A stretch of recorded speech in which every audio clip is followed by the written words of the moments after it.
Report story. By igniting writing. Trees. That was Ochako's first impression of the training area. Lots and lots of trees.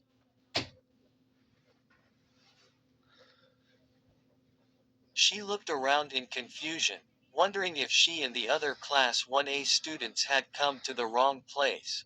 All 20 of them had reported to Mr. Izawa's class that morning only to be told that regular lessons that day were canceled, in exchange for a surprise test.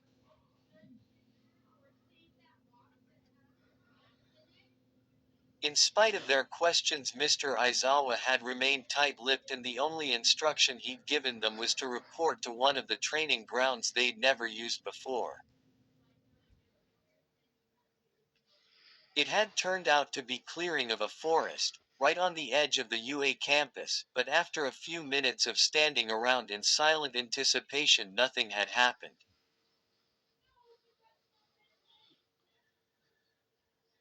Deku broke the silence. "So, this is definitely the place." From in front of him, Suyu croaked in agreement. "Yep, the sign says Training Ground 5, like Mr. Izawa said. I don't see any sign of him though." Sure enough, their moody teacher was nowhere in sight, despite Ochako craning her neck around to look for him. She stretched her arms above her head and let out an uneasy sigh, her stomach filled with butterflies. "I'd feel a bit more confident if I knew what sort of test this was. He didn't explain it to us at all, other than telling us to wear our hero outfits." "Perhaps it will be rescue training," hazarded Iida, voice muffled from inside his helmet. "Saving people from a rest fire simulation, or something similar, would be an invigorating challenge."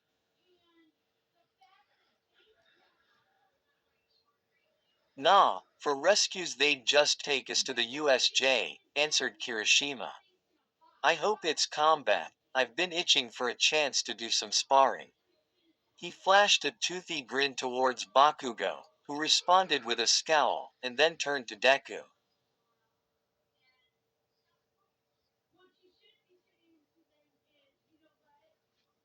"What do you think, Midoriya?" Deku bit his lip, deep in thought.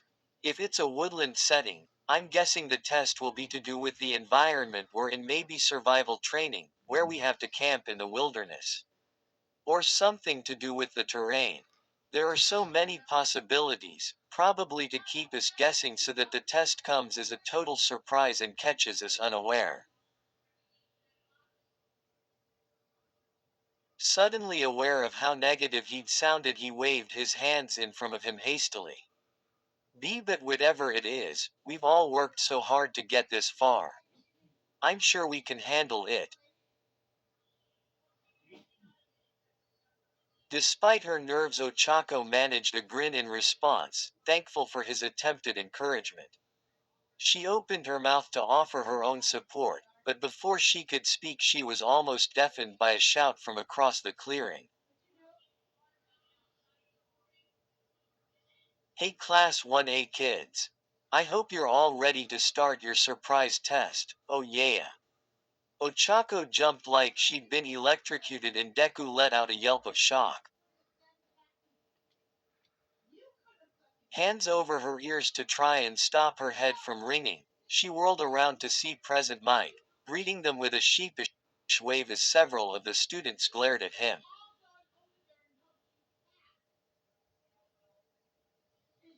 Alongside him was bored-looking Mr. Izawa, twisting an index finger in his left ear.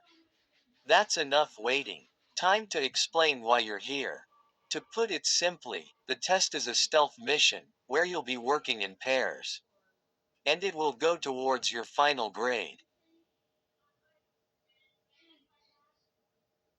The quirk-erasing teacher's words caused an outbreak of muttering from the students, and he held up his hand for silence.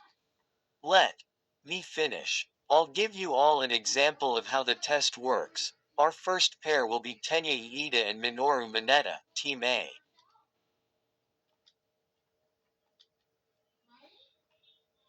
Ochako had to fight back a laugh. It was hard to tell which of the two boys looked more upset by the partner they'd been placed with. Iida frowned but at least managed to stay professional, snapping to attention, whilst the sour glare on Minetta's face made it look like he'd swallowed a whole lemon.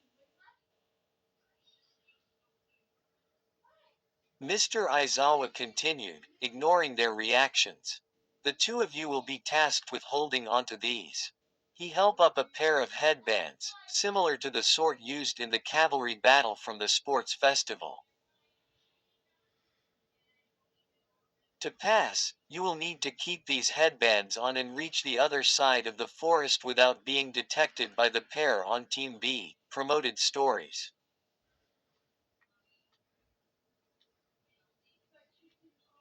You'll also like much needed love Yandere Succubus Momo X Izu, 51.8 K826 after Wattpad. Had decided to delete this story out of nowhere, I and many reader were distraught. So I'm making a remake of the story from the ground up to compensate. Not all heroes wear capes. Some just have 8.43 K 1.4 kilo. Everybody. This is a suicidal, depressed Deku book with Dadmic. Will their bond grow? Will Mike fuck up? Will Izuku try to kill himself? Find out yourself. Number 1 Radio. Zero Deku Onishots 31.5 K798. Because of circumstances, this book won't be continued unfortunately.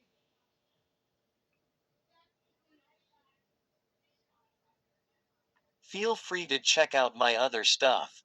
Thank you for understanding. Izuku's Harem Academia 190K 1.8 Cust. Read. Return of Mokuden discontinued 3.5K 45. This story is officially up for adoption.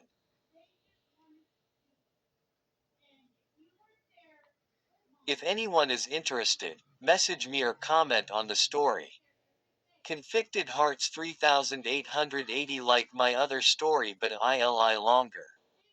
The Kings and Queen Yandere Wakfu X Reader 58.3K 1.8 Kyonder.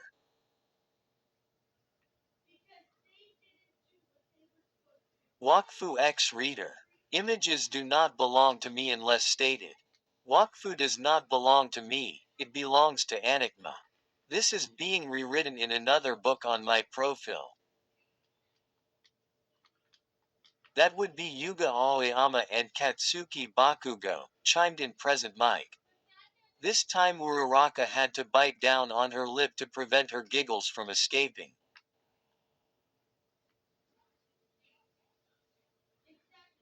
The incredulous, you've got to be kidding me, look on Bakugo's face was priceless as Aoyama raised a flamboyant hand. Ah, but stealth seems like such a poor use of my talents, non. I am at my best when I am able to shine like a diamond.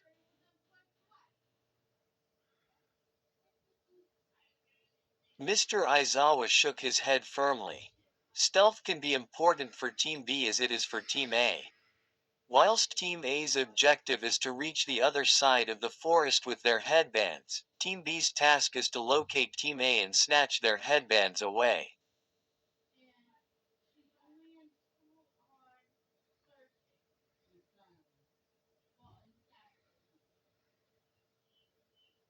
That at least seemed to quell Bakugo's anger slightly. Wait, so I get to ambush them. That would be one strategy, Mr. Aizawa replied neutrally. You could also try and engage in a thorough search of the forest for them, or set up traps.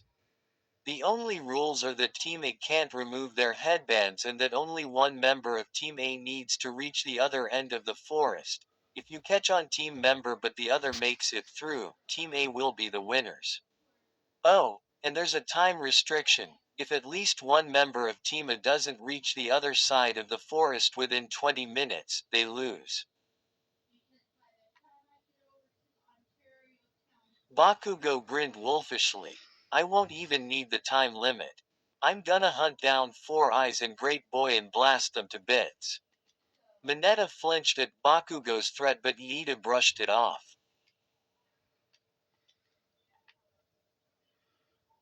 You are most welcome to try, Bakugo, but your efforts shall not succeed.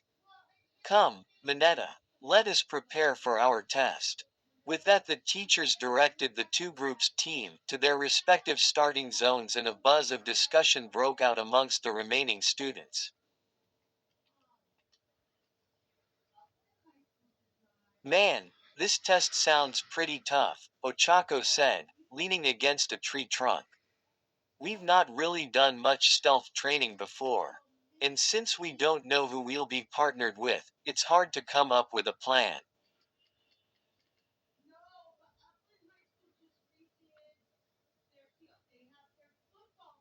Deku nodded. We don't even know if we'll be on Team A or B.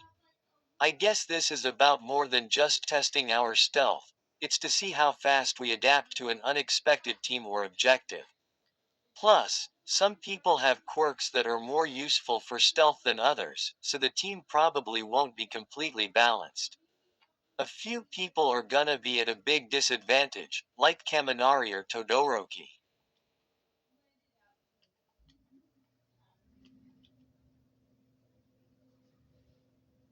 Ochako knotted her eyebrows, puzzled. Todoroki. How do you mean? He's the one of the strongest in the class. Deku pondered for a second.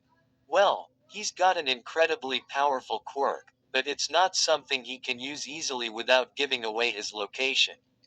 Someone like Shoji might be better suited for this test, since he can use his quirk without revealing himself and can find where opposing team are hiding.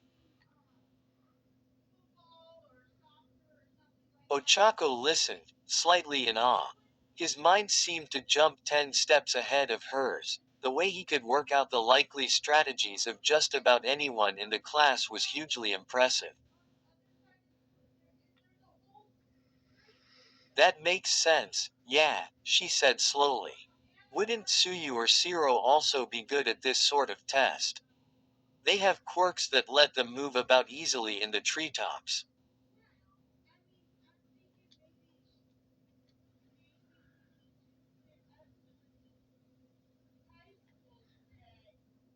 She grinned as Deku began pacing back and forth animatedly, his arms waving. Exactly. Anything that gives you a mobility advantage would be really useful to have a team. And Hagakure, Kota and Yaoyorozu have quirks that would help them too. Hagakure's invisibility is an obvious one, but Kota could use the animals in the forest to report on the location of the opposing team. They could be like his own team of spies.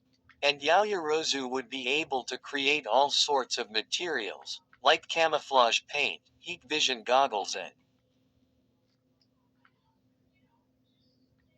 he ground to a halt as Ochako burst out laughing, unable to contain her giggles.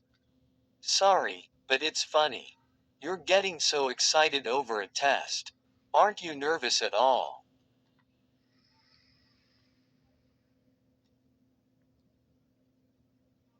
Deku rubbed the back of his neck self-consciously. Ah, well, yeah. But I've always liked seeing all the different ways quirks can be used. That's what makes the pro heroes so amazing. Finding different ways to use their skills to help others. Ever since I was a kid, it was something that inspired me to want to be a hero too.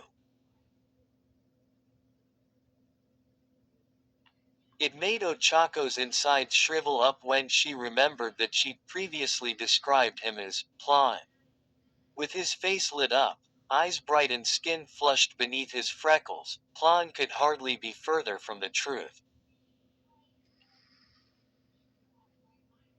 The honest, open enthusiasm he radiated when talking about heroes was just breathtaking. Fighting to get a grip of her emotions, she tried to shift the topic back to the test. What about you, Deku? Your quirk should be amazing for this, right? She remembered how he had leapt from one building to another whilst training. Deku went red-faced at the praise. I don't know about that. I mean, it's not exactly stealthy, and if I broke any bones I'd end up slowing my teammate down. He paused for a moment, tugging at his gloves uncertainly. To be honest, I'm worried I might get in the way. No way. Anyone would be lucky to have you on their team, she blurted out. If I could pick a partner, I'd definitely choose you.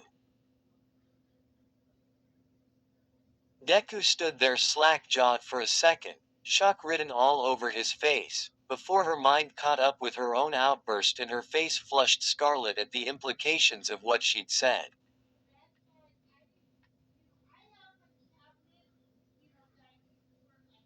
Wait, I didn't mean. I was only.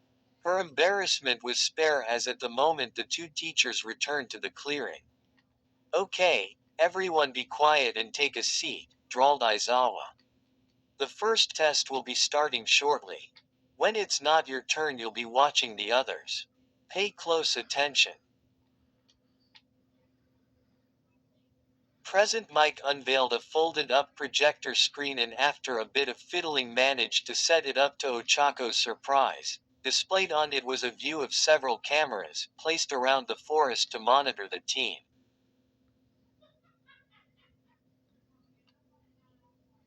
She could see Ida and Mineta standing ready on one of the cameras whilst Aoyama was preening on another, with Bakugo scowling in the background.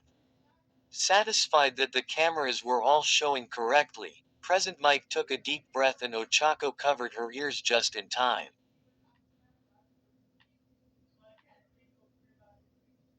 Team A and Team B. Your time starts now. With that, Bakugo and Aoyama leapt into action. Or to be more accurate, Bakugo blasted forward with an explosion, launching himself into the treetops and leaving Aoyama trailing in his wake. To Uraraka's surprise, she noted that Iida and Mineta didn't split up, instead moving forward through the forest as a pair. How come they're staying together? She whispered to Deku. The rules Mr. Aizawa mentioned said that only one person needs to get to the other side of the forest with their headband, so wouldn't make more sense for Iida and Mineta to separate. Deku pulled out a notebook and began to write, so fast that his hand was a blur. I thought so too, but they must have some sort of plan, he mumbled, as much to himself as Ochako. Maybe to use Ida's speed to make a dash for the finish line. But that would only work if they were already really close to the end zone. Otherwise, it would leave them open to attack, since he struggles to change the direction.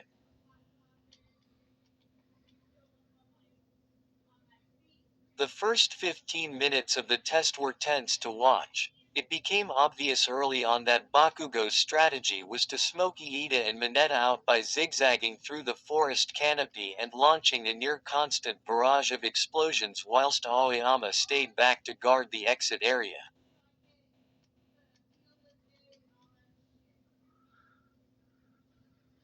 Whilst it was clear Bakugo wasn't exactly focused on stealth and he was growing frustrated by Iida and Mineta using the forest as cover, Ochako had to admit that his plan did seem to be working. Iida and Mineta were both making progress towards the end of the zone, but it was slow due to them needing to hide whenever Bakugo's patrol took him too near.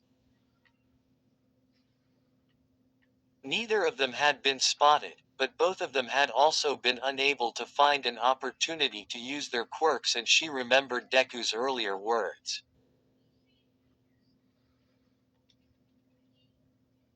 In this sort of test, some class members would inherently have an advantage over others, depending on whether they were the hunters or the hunted. Come on, Iida, Ochako murmured, hands balled into fists as Bakugo passed overhead yet again.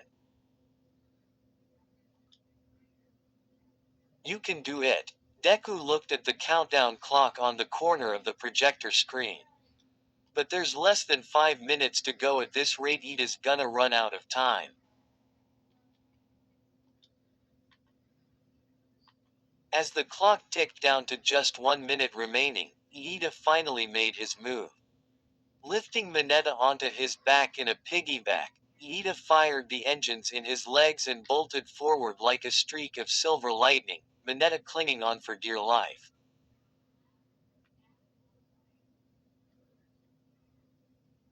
Ooh, that's his recipro burst thingy, shouted Ochako, hoping in place with excitement. He's so fast. But she could see what Deku meant with his earlier comment. By running at top speed, it had given their position away to Bakugo, who lunged forward to stop them. Ochako winced in expectation of the blow. But to her amazement, Bakugo's explosion was repelled by Ida's costume. He stumbled and nearly tripped, but just about managed to keep his footing and kept running. Bakugo looked visibly shocked and yelled to Aoyama to intercept, but the sparkly teen hesitated just for a split second, and that was all the time Ida needed to race past time.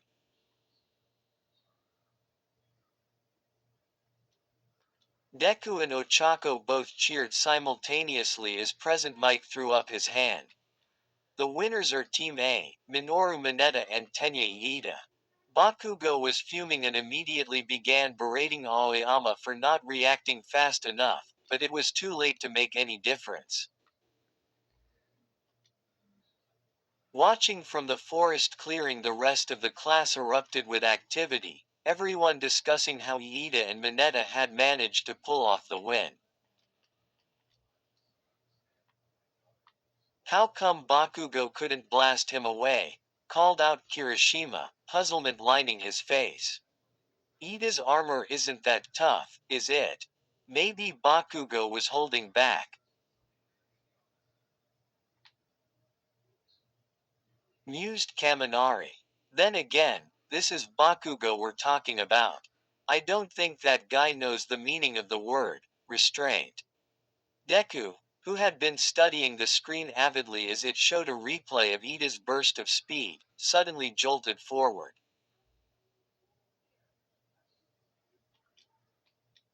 Look at Ida's costume. Ochako squinted her eyes. The camera footage was a little grainy and it was hard to get a good view with how fast Ida was moving, but as she looked closer she could see something looked a little odd. Ida's armor seemed strangely lumpy. Oh, I see it now, it's covered in those purple ball things Mineta uses. But why? Deku turned to her in excitement. Iida used them like shock absorbers. The balls Mineta uses are springy as well as sticky. By covering his suit with them, Iida was able to nullify some of the force of Kachan's attack. That's why he didn't get pushed back by the explosion.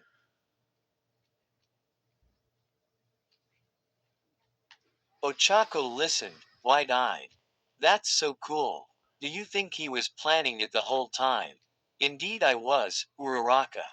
Both Deku and Ochako whirled around as Iida emerged from the forest with a smile, helmet removed and a grumbling Mineta walking alongside him.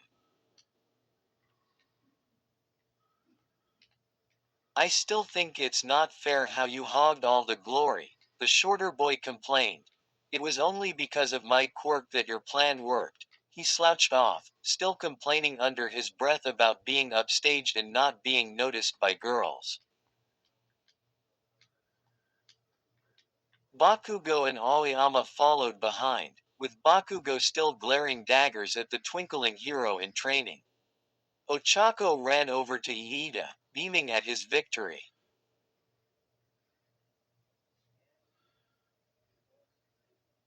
That was incredible. I thought you might run out of time, but that recipro burst was amazing.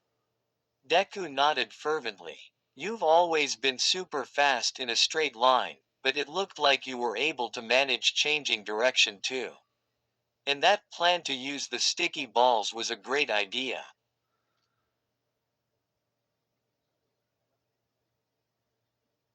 Iida puffed out his chest with pride. Thank you. It was a risky strategy, as the stickiness would have pinned me to the floor if I had fallen, but fortunately it proved to be the right decision. Though I must admit, now the test is over, I'm not exactly sure of the best way to remove them.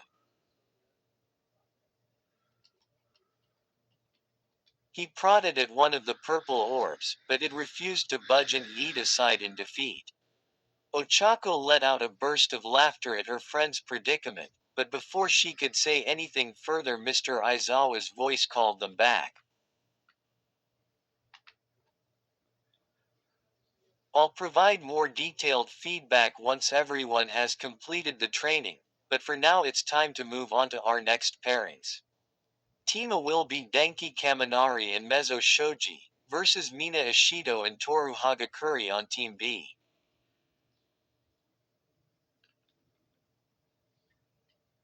Mina pumped her fist in the air with a grin. Easy win. It'll be lights out for Lightning Dolt. Hey! Kaminari spluttered indignantly.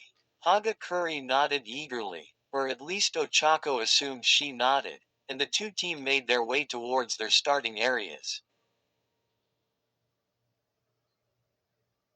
Iida hummed thoughtfully. An intriguing matchup, they certainly seem confident, but do you think Mina and Hagakure will succeed? I hope so, but it'll be tough, she said reluctantly. They can't touch Kaminari without getting shocked, and Shoji's the best in the class at tracking and finding hidden enemies. Deku, do you think they have a chance?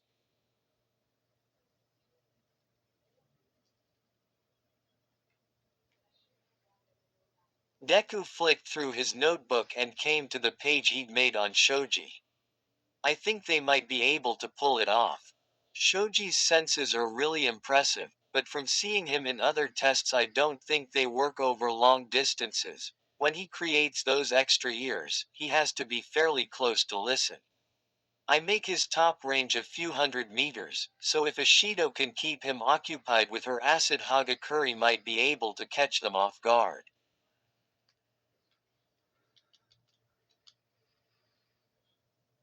Ochako felt her stomach tie itself in knots and dropped her gaze briefly. There it was again. Even when he was talking about her classmates, he could still sound so inspirational, and she silently willed the blush away from her face, concentrating instead on the projector screen as the two teams got into position.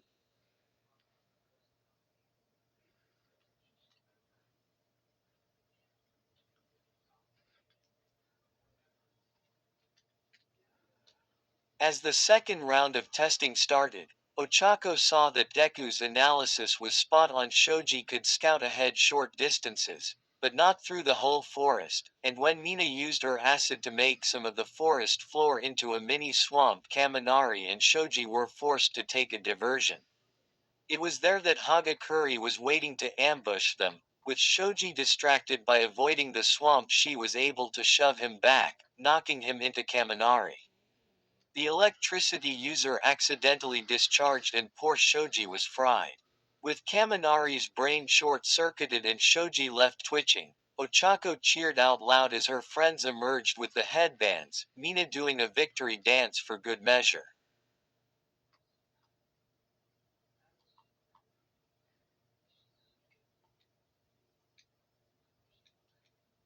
The third round of testing proved to be another quick match, pitting Kota and Ojiro on Team A against Team B's Suyu and Todoroki.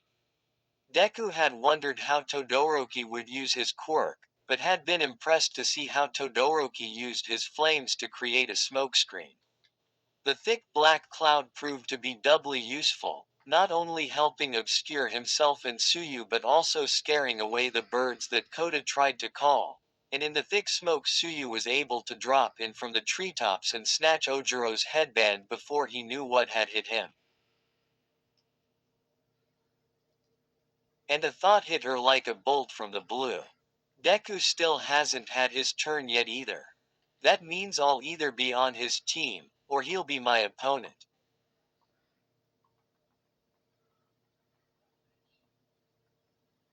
She wasn't sure which she dreaded more. Competing against him was daunting. With all the obstacles he'd overcome, how could she even compare with him, never mind win? But being on the same side as him, would it be like the sports festival's cavalry battle all over again? Relying on his power to help her through.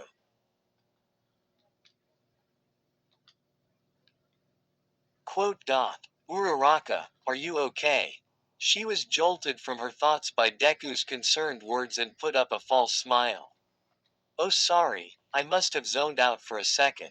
Must be our turn soon, right? I can't wait.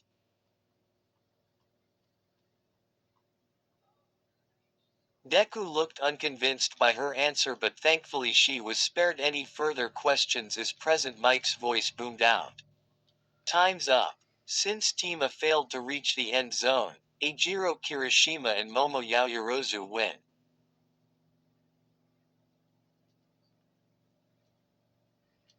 Iida nodded sagely. A good strategy. Yaoyorozu realized that simply stalling for time by setting traps around the end zone would be the most certain means of victory. Coupled with Kirishima's hardening quirk slicing through Zero's tape whenever Team A got too close, their plan was simple but effective.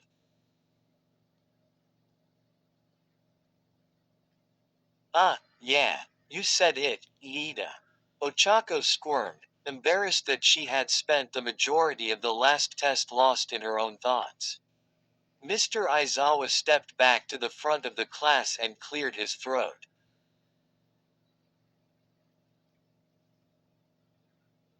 On to the final round of testing. There are only 4 of you left: Izuku Midoriya, Fumikage Tokiyami, Jiro Kyoka, and Ochako Uraraka. Ochako stiffened at the sound of her name and tried not to give away how nervous she was feeling as Jiro spoke up.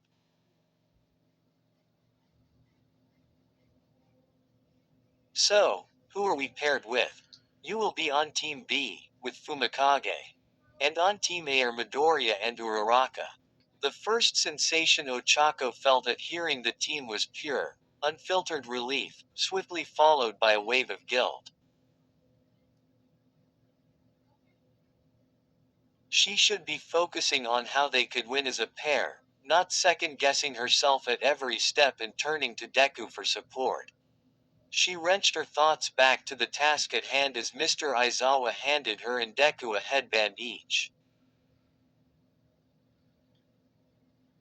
Put these on and get in position. You have 5 minutes to get ready. Ochako took a deep breath and walked towards the start zone. Focus, she told herself grimly. No mistakes. No regrets. Just go out there and win. Deku remained quiet as they walked through the forest. She noticed his brow was furrowed, almost like it was when he began one of his muttering sprees.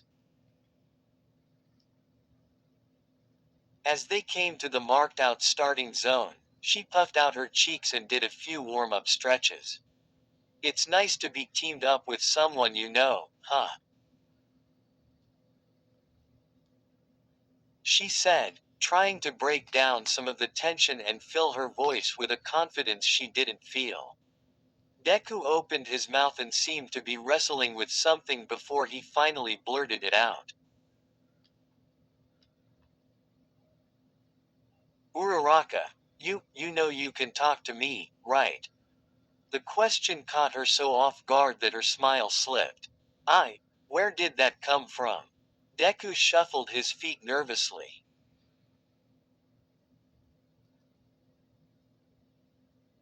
I, I wanted to say that you don't have to be so hard on yourself. When you get that intense look in your eyes, you're so determined and fierce and strong. You work so hard and I want you to know that you're amazing, and even if you doubt yourself, you don't have to go it alone. And Deku hesitated as his face heated up, but he continued in a subdued voice, it's like you said before. There's no one I'd rather have on my side than you.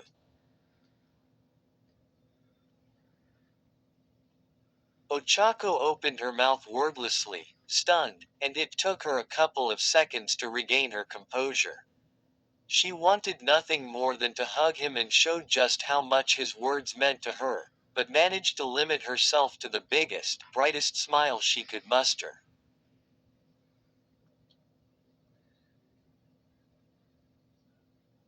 Thank you, Deku. That really means a lot to me. Deku laughed awkwardly. You don't need to thank me, it's the truth. Ochako shook her head. No, seriously, thank you. I wasn't thinking straight and that really helped. You really helped. She punched her palm for emphasis and looked at him, face set with conviction. Now, we need to come up with a plan. We've got a test to win. Deku didn't hide his relief at seeing her back to her usual self.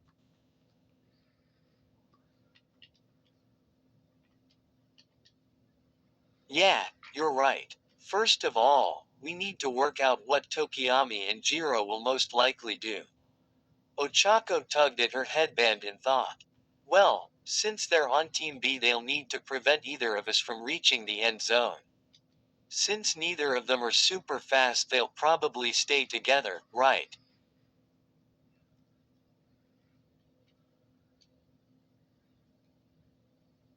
That would make sense, Deku agreed. If I had to guess, I think they'll guard the end zone. Jiro will be postponed slightly ahead, so that she can direct her sound attacks at us without Tokiyami being in the line of fire. She can also potentially use her quirk to eavesdrop on us, as it gives her enhanced hearing, and at close range she can even detect heartbeats.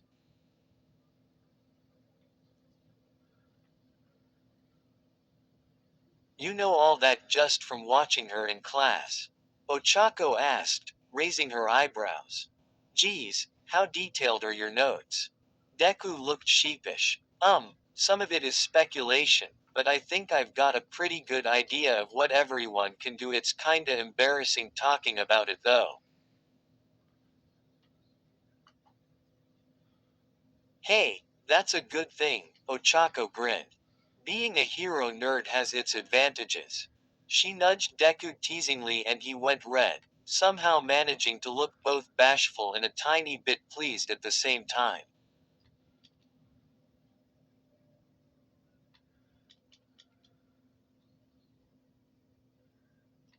Aw, thanks, he fumbled, drawing an amused laugh from her.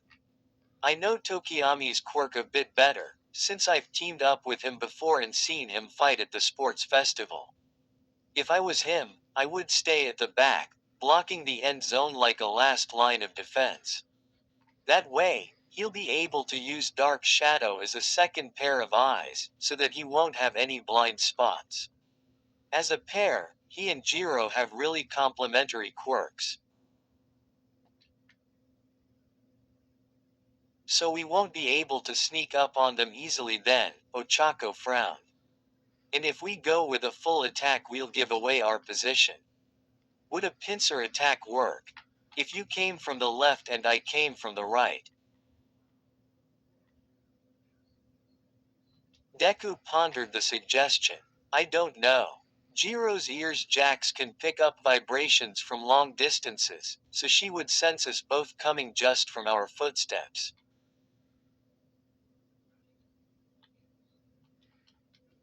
Wait, vibrations. The cogs in Ochako's brain began to turn. An idea formed in her head. Deku, that's it. I think I know how to win. Before she could explain, the voice of Present Might penetrated her eardrums.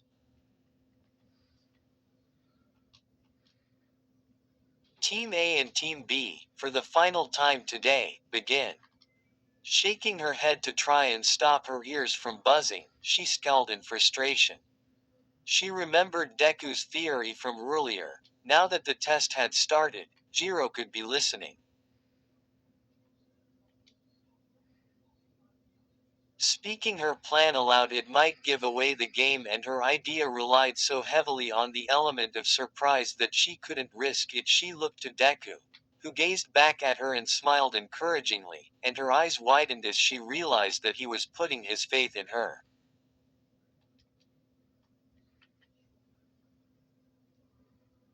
He didn't even know what she had planned, and knowing him he probably had a dozen different scenarios mapped out in his head, but he trusted her.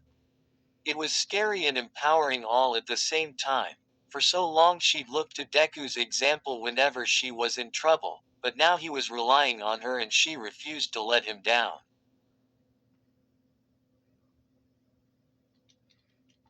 Giving him a thumbs up, she pointed forwards and then held a finger to her lips, miming for them both to be quiet. He nodded once to show he understood, and together they walked carefully through the undergrowth, trying to create as little noise as possible whilst still moving quickly. Trudging through the forest floor, the first several minutes of the test went by in a flash. Shoot. Outside of the noises of The the woodland same creatures, it was thing. almost completely Oh silent. yeah. Fuck you.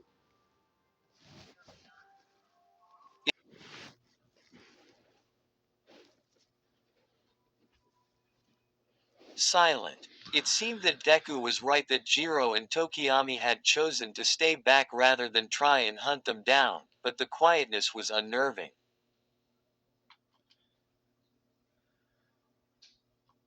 She kept jerking her head around at the slightest noise, half expecting Tokiyami to leap down the trees like a ninja. It was when they were only a few hundred meters from the end zone that Ochako felt it, a tiny, almost imperceptible change in the air pressure. It took her a split second to work out what it was, and her face tightened with alarm. Instinctively she grabbed at Deku and flung herself to the ground. Milliseconds later a wall of solid air passed over both of their heads with a noise like a cannon fire. On the forest floor Ochako braced herself. Even under her helmet she could feel the power of the attack. If they'd been standing it would have knocked them both flying. Realizing that the sonic blast must have been caused by Jiro, she picked herself up and offered Deku a hand. Together they crept as close as they dared towards the source of the blast, hiding behind a large fern, and spotted two things. The end zone, marked out in red tape.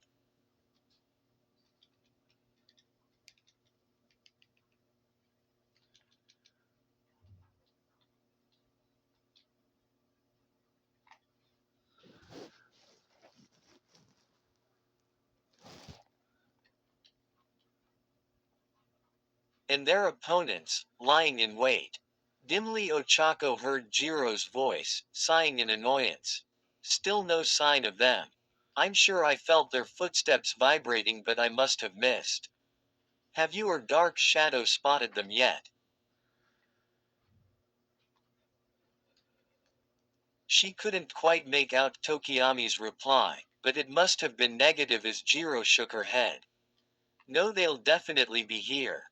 The end zone isn't that big. For them to reach it, they'll have to get past us. Just keep a sharp eye out. Ochako turned to Deku, heart pounding with adrenaline. It was time to put her plan into action. In slow, deliberate movements she motioned where each of them would need to be positioned and what they would each need to do. Deku looked puzzled at first, then downright apprehensive, but nodded his acceptance. He flashed her a shaky grin as he readied himself, and Ochako tried to return it, even though her face was taut with nerves.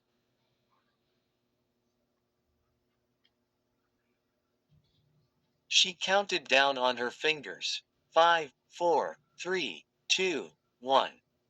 On the count of 0, Deku exploded into action. Clenching his hand into a fist, he slammed it against the base of a sturdy-looking tree with a shout of Deltroit smash. The tree flexed briefly, but then the force of the punch sent a seismic shock through it and ripped it from its roots. Unbalanced, the tree groaned and came crashing down towards Jiro, who scrambled backwards to avoid it falling on top of her.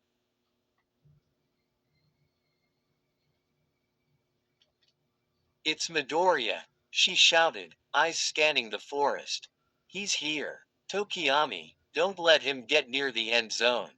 Deltroit smash. Another tree was uprooted by the force of his blow and Jiro dodged to the side to avoid it crushing her. Before she could get a lock on where he was, another tree collapsed, but this time she was expecting it and used her earphone jacks to blast it away. You'll have to do better than that, she called out, panting for breath. Deku responded with another falling tree trunk, the biggest one yet, and the thump made the ground shake. From her vantage point, high in the branches of one of the trees, Deku had avoided, Ochako waited for the right moment. Deku was playing his part perfectly, with his unorthodox deforestation distracting Jiro. She just needed Tokiyami to move away from the end zone. Come on, she thought herself, teeth gritted. Go and help Jiro. I only need an opening. She could see Tokiyami hesitating, torn between protecting the taped off area and helping his teammate. He took a step towards Jiro.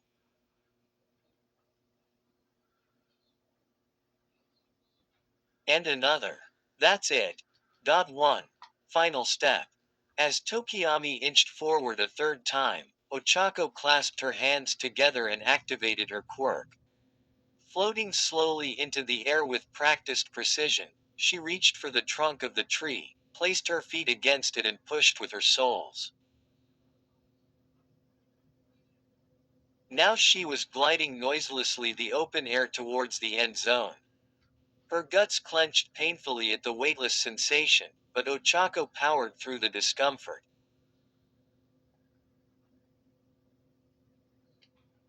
She was almost there. Once she was above the end zone, all she needed to do was release her zero gravity and land to give herself and Deku the win. But beneath her she saw Tokiyami pause, studying the ground, and she felt a flash of horror. Oh no! He's spotted my shadow, because I'm overhead. I'm blocking out the sun. Tokiyami looked up and cried up in alarm as he saw how close to the finish line she was. Dark Shadow, go! Tokiyami's bird-like partner whooshed upwards, claws outstretched. Thinking quickly, Ochako cancelled her quirk, aiming to drop and sprint the last couple of meters by foot, but it was too late. She managed to protect her headband from being stolen, but Dark Shadow grabbed her by arm with a caw of triumph and threw her down towards the ground. She landed with a thud on top of one of the trees Deku had felled. She heard him call her name and dashed towards her, but the impact drove all the air from her lungs.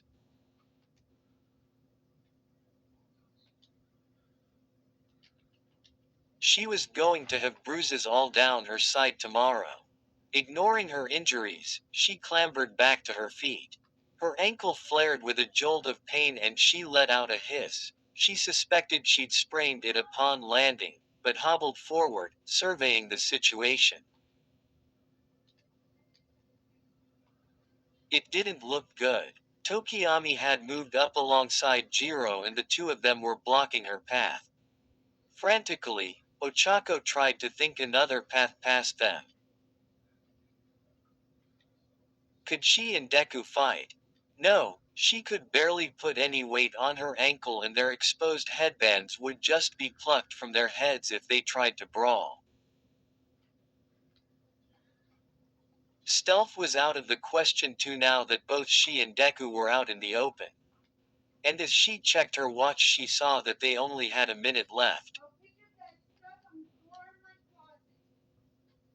Hopelessness welled up inside the pit of her stomach. How could they possibly win? And then she caught Deku's eye, full of concern and determination, and something blazed inside of her. She'd come so close and Deku had placed his trust in her. She was not going to lose here. Reaching down, she pressed her fingertips against the fallen trees she'd landed on and dived to the side.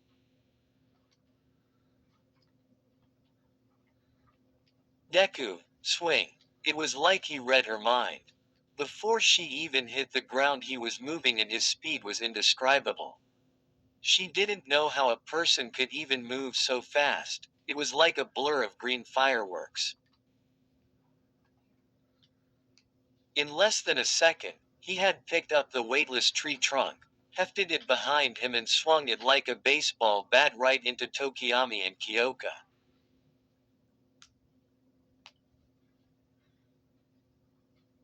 Both of them didn't even have time to raise their hands in defense. 1 second they were standing there, the next they'd been sent sprawling. Even with the tree being weightless, it still packed a punch. Tokiyami landed with a squawk in the treetops and Jiro was sent tumbling head over heels, groaning with pain. Ochako let out an awestruck shout of encouragement, expecting Deku to run forward to the end zone. After all, only one of them needed to cross the line to pass.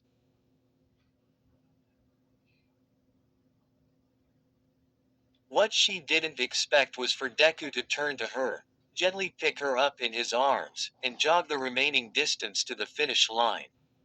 Instantly, Ochako's face went flamingo pink and she stumbled over protestations that she was fine and that he should just go on without her, but he ignored her objections.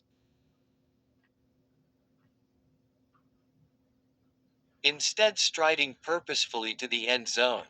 Realizing that her complaints were getting her nowhere, Ochako buried her face in her hands and tried not to think too much about how strong his arms and torso were and how she honestly didn't mind this at all.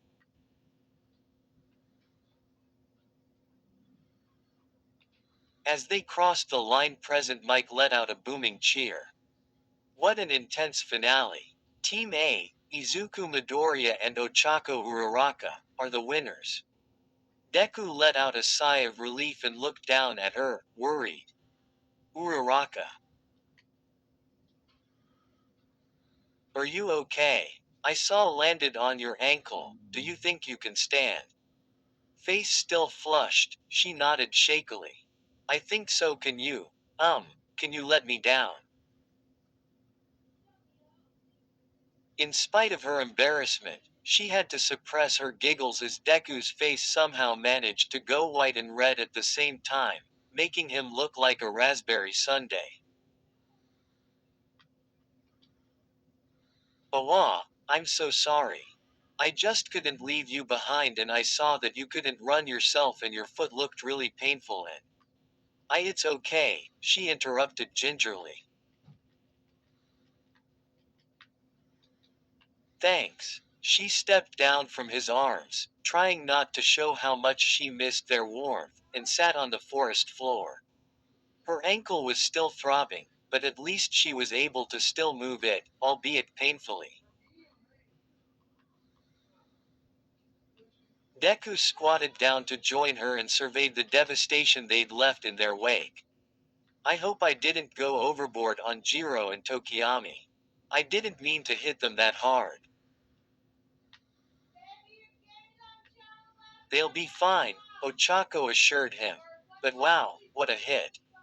You were like, wham, she mimed an exaggerated baseball player's swing and laughed at his modest reaction, twiddling his fingers. He pulled off his mask and looked at her. Thank you. But I can't take the credit. The truth is, I got the idea from you. Ochako's heart missed a beat at the serious, sincere look in his eyes.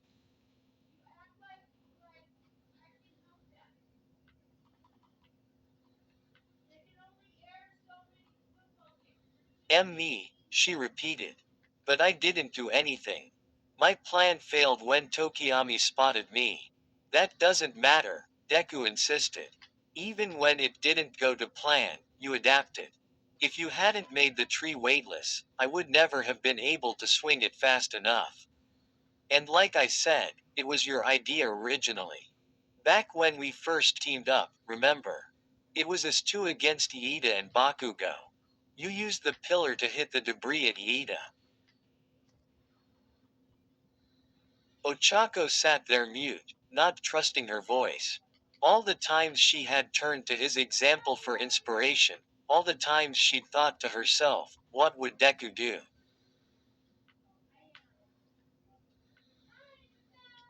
Hearing him say the same was overwhelming. He continued quietly, red-faced but not looking away. We only passed today because of you. It was your plan. So please don't doubt yourself, Uraraka. You were amazing.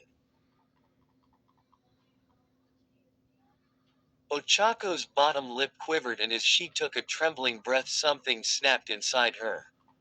Holding back her emotions around Deku for so long had built up a dam of longing and unspoken feeling. His words had released the floodgates. Ignoring her ankle, she pulled into a rib-cracking hug, trying not to let her tears spill. He let out a squeak of surprise and went stiff, but hesitantly put his arms around her.